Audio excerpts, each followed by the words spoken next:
အားလုံးပဲမင်္ဂလာပါဗျာအတလင်းလာလေးနေ့လည်စာလေးပါခမင်းစားကြပါအောင်တော့ဒါတော့ကစွန်းရဲ့ရှင်ရင်းပါဗျာကစွန်းရက်ကမိုက်တယ်ဗျာကစွန်းရဲ့အယူနီလေးတွေအယူနီလေး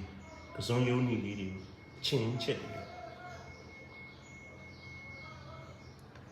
ဒါတော့ကြံဟင်းငါးသီးကြောပါခင်ဗျာကြံဟင်းငါးသီးကြောကြံဟင်းငါးသီးကြောပါခင်ဗျာ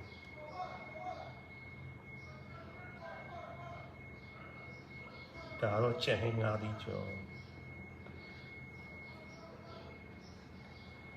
ဒါတော့ငပိပါခင်ဗျာငပိ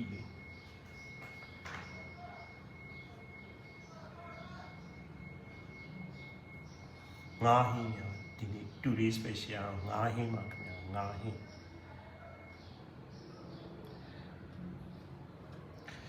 ဒါတော့ချက်ချင်းစက်လေးဗျာချက်ချင်းစက်လေးကဲအားလုံးပဲထမင်းစားကြအောင်တော့ဒါတနင်္လာနေ့နေ့လည်စာလေးပါဗျာ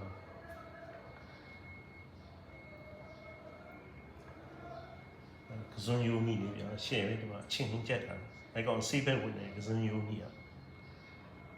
ကျွန်တော်ဗီဒီယိုအဆုံးထိကြည့်ပေးကြတဲ့တယောက်ချင်းစီတိုင်းလည်းကျေးဇူးတင်ပါတယ်ဗျာကျွန်တော်တို့နောက်ဗီဒီယိုတွေမှာပြန်တွေ့ပါမယ်ခင်ဗျာ